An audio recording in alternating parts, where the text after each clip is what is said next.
ഒന്ന് ശമൂവേലിന്റെ പുസ്തകം അധ്യായം 19.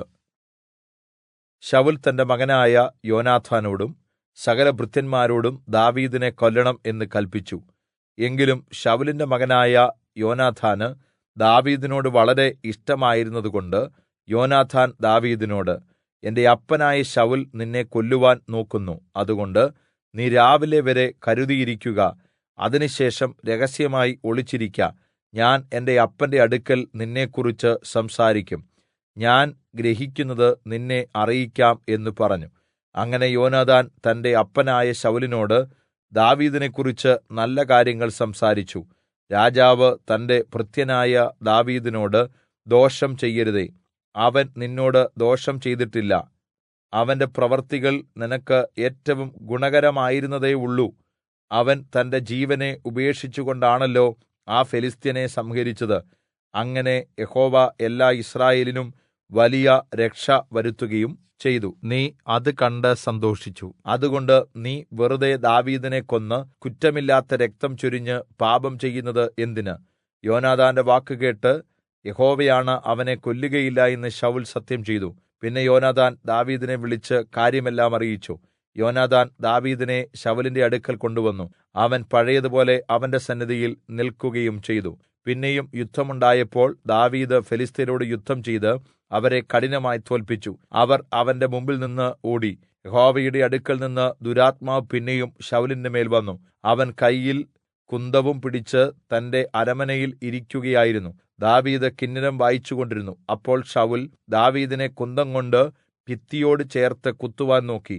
ദാവീദ് ശൌലിന്റെ മുമ്പിൽ നിന്ന് മാറിക്കളഞ്ഞു. കുന്തം ചുവരിൽ തറച്ചു. ദാവീദ് ആ രാത്രിയിൽ തന്നെ ഓടിപ്പോയി രക്ഷപ്പെട്ടു. ദാവീദിനെ കാത്തുനിന്ന് രാവിലെ കൊന്നുകളയേണ്ടതിന് ശൌൽ അവന്റെ വീട്ടിലേക്ക് ദൂതന്മാരെ അയച്ചു. ദാവീദിന്റെ ഭാര്യയായ മീഖൾ അവനോട്, ഈ രാത്രിയിൽ നിന്റെ ജീവനെ രക്ഷിച്ചില്ലെങ്കിൽ നാളെ നിന്നെ കൊല്ലും എന്ന് പറഞ്ഞു. അങ്ങനെ മീഖൾ ദാവീദിനെ കിളിവാതിലിൽ കൂടി ഇറക്കിവിട്ടു. അവൻ ഓടിപ്പോയി രക്ഷപ്പെട്ടു. മീഖൾ ഒരു ബിംബം എടുത്ത് കട്ടിലിന്മേൽ കിടത്തി.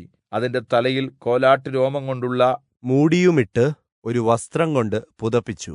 ദാവീദിനെ പിടിക്കുവാൻ ശൌൽ അയച്ച ദൂതന്മാർ വന്നപ്പോൾ അവൻ ദീനമായി കിടക്കുന്നു എന്ന് അവൾ പറഞ്ഞു.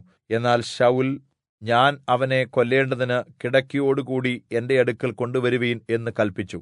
ദാവീദിനെ നോക്കുവാൻ ദൂതന്മാരെ അയച്ചു. ദൂതന്മാർ ചെന്നപ്പോൾ കട്ടിലിന്മേൽ ഒരു ബിംബം തലയിൽ കോലാട്ടുരോമം കൊണ്ടുള്ള ഒരു മൂടിയുമായി കിടക്കുന്നത് കണ്ടു. അപ്പോൾ ശൌൽ മീഖളിനോട്, നീ ഇങ്ങനെ എന്നെ ചതിക്കുകയും എന്റെ ശത്രു രക്ഷപ്പെടുവാൻ അനുവദിക്കുകയും ചെയ്തത് എന്തിന് എന്ന് ചോദിച്ചു. അതിന് മറുപടിയായി മീഖൾ ശൌലിനോട്, എന്നെ വിട്ടയക്കുക, അല്ലെങ്കിൽ ഞാൻ നിന്നെ കൊല്ലും എന്ന് അവൻ എന്നോട് പറഞ്ഞു. ഇങ്ങനെ ദാവീദ് ഓടി രക്ഷപ്പെട്ടു. രാമയിൽ ശമൂവേലിന്റെ അടുക്കൽ ചെന്ന് ശൌൽ തന്നോട് ചെയ്തതൊക്കെയും അവനോട് അറിയിച്ചു. പിന്നെ അവനും ശമൂവേലും നയ്യോത്തിൽ ചെന്ന് പാർത്തു. ദാവീദ് രാമയിലെ നയ്യോത്തിൽ ഉണ്ടെന്ന് ശൌലിന് അറിവ് കിട്ടി. ശൌൽ ദാവീദിനെ പിടിക്കുവാൻ ദൂതന്മാരെ അയച്ചു. അവർ പ്രവാചക സംഘം പ്രവചിക്കുന്നതും ശമൂവേൽ അവരുടെ തലവനായിരിക്കുന്നതും കണ്ടു. അപ്പോൾ ദൈവത്തിന്റെ ആത്മാവ് ശൌലിന്റെ ദൂതന്മാരുടെ മേൽ വന്നു. അവരും പ്രവചിച്ചു. ശൌൽ അത് അറിഞ്ഞപ്പോൾ വേറെ ദൂതന്മാരെ അയച്ചു. അവരും അങ്ങനെ തന്നെ പ്രവചിച്ചു. ശൌൽ 3-ാം പ്രാവശ്യവും ദൂതന്മാരെ അയച്ചു. അവരും പ്രവചിച്ചു. പിന്നെ അവൻ തന്നെ രാമയിലേക്ക് പോയി സേക്കുവിലെ വലിയ കിണറിനരികിൽ എത്തി. ശമൂവേലും ദാവീദും എവിടെയാകുന്നു എന്ന് ചോദിച്ചു. അവർ രാമയിലെ നയ്യോത്തിൽ ഉണ്ട് എന്ന് ഒരുവൻ പറഞ്ഞു. അങ്ങനെ അവൻ രാമയിലെ നയ്യോത്തിൽ ചെന്നു. ദൈവത്തിന്റെ ആത്മാവ് അവന്റെ മേലും വന്നു. അവൻ രാമയിലെ നയ്യോത്തിൽ എത്തുന്നതുവരെ പ്രവചിച്ചുകൊണ്ട് നടന്നു. അവൻ തന്റെ വസ്ത്രം ഊരിക്കളഞ്ഞു. അങ്ങനെ ശമൂവേലിന്റെ മുമ്പാകെ പ്രവചിച്ചുകൊണ്ട് അന്ന് രാപ്പകൽ മുഴുവനും നഗ്നനായി കിടന്നു. അതുകൊണ്ട് ശൌലും ഉണ്ടോ പ്രവാചക ഗണത്തിൽ എന്ന് പറഞ്ഞു വരുന്നു.